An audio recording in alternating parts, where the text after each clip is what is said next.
This is some pretty serious looking mud I've gotten myself into here, but that's all right.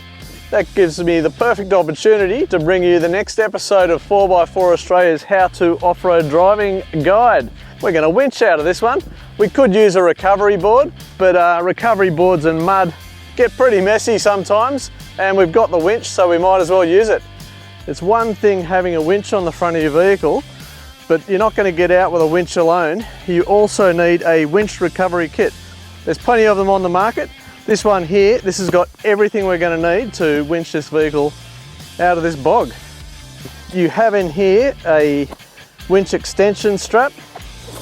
You have a cable dampener to put across the cable. I've added to this kit a soft shackle. Soft shackles replace a D shackle or a bow shackle and are actually a lot lighter and therefore a lot safer, but still extremely strong. We've got snatch straps and stuff in here as well, which we won't need. We've also got a snatch block in here, and this can be used for a double line pull. I think we'll get away with a single line pull on this particular recovery, so we won't need that. And winch rings are another version that work well with a synthetic rope like we have on this winch. There's your old school bow shackles. Most important is this device. We're going to find a really nice strong tree, and we're going to wrap this around the tree, and you'll see this is called a tree trunk protector, and it's quite thick, so when you winch off the tree you're not going to ring bark it or damage the tree. So this goes around the tree. We use a shackle to attach it to the winch line, which we'll drag out in a sec. Cable dampener will go over that winch line. I'll get the controller out and we'll winch ourselves out.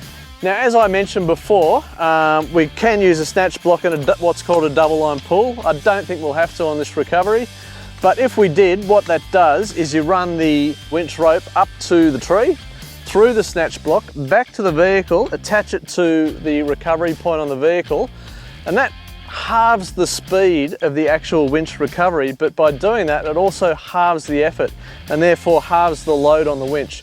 So if you're really stuck, a double line pull is what you'll need. Obviously that's going to halve the length of your winch rope, which is where you might need to bring this winch extension strap into play. So if your tree's too far away, you drag this out and you attach that to your winch rope. Alright, so I'll grab the winch controller out of the car. We'll set this up. We've got a nice looking tree over there. I'll check it twice to make sure it's going to be strong enough to help drag us out of this, and we'll get stuck into it. Or should I say, get stuck out of it. Oh look, and there's my gloves. I'm definitely using these gloves when I'm setting up this winch recovery. Alright, so we'll chuck this around the tree.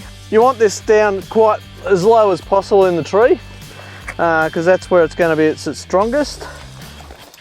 And we'll get this soft shackle in here, so we'll feed that through there, and then we'll attach the winch rope to the soft shackle. So we'll do that in a sec. I'll go feed that out now. So we'll throw this the cable dampener over the winch rope at about around about halfway between the tree and the vehicle. So I'll leave that there for now. I'll go get the winch spooled out.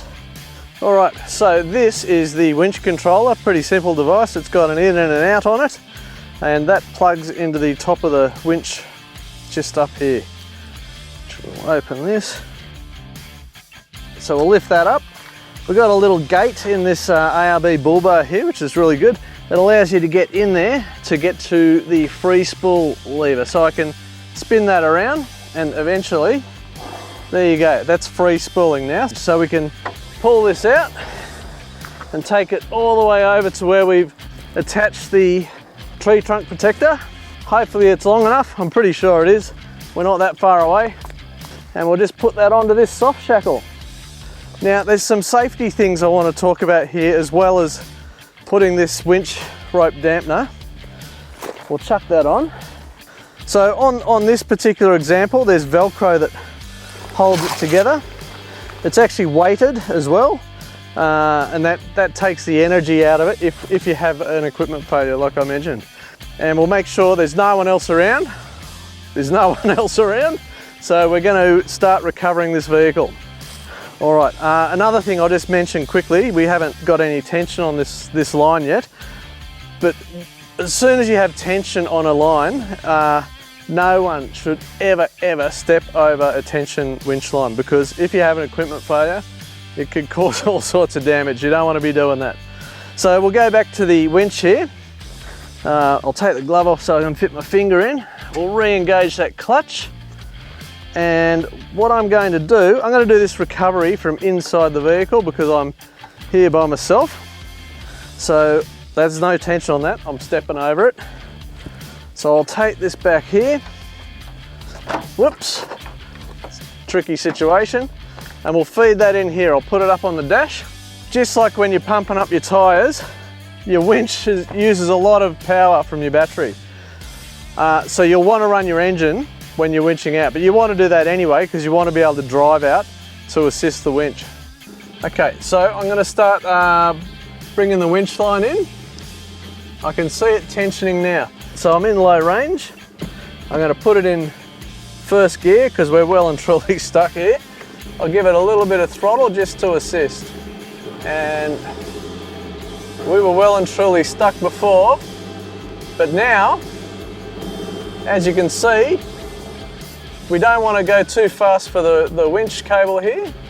So we'll let that re-tension again.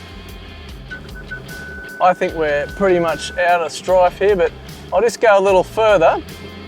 And as I do, one thing I want to do is make sure I don't run over that winch dampener, because we don't want that getting caught up in the winch.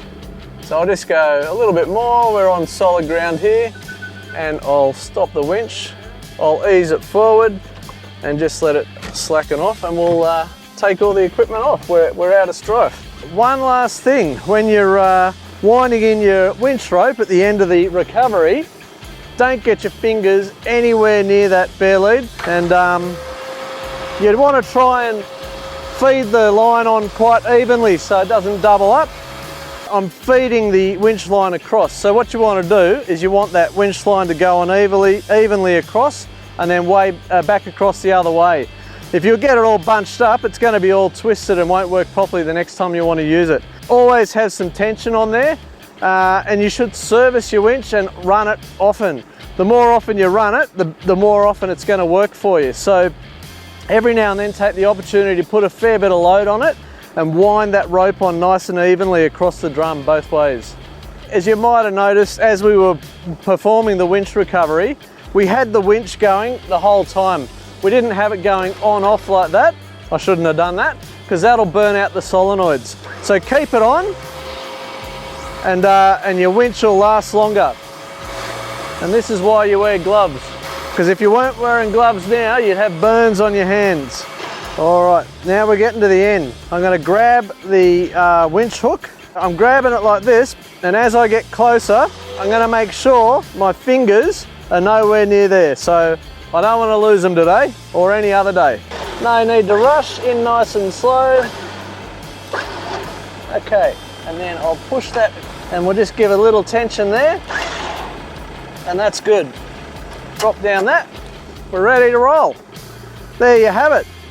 4x4 Australia's how-to off-road driving guide, how to winch yourself out of a bog hole.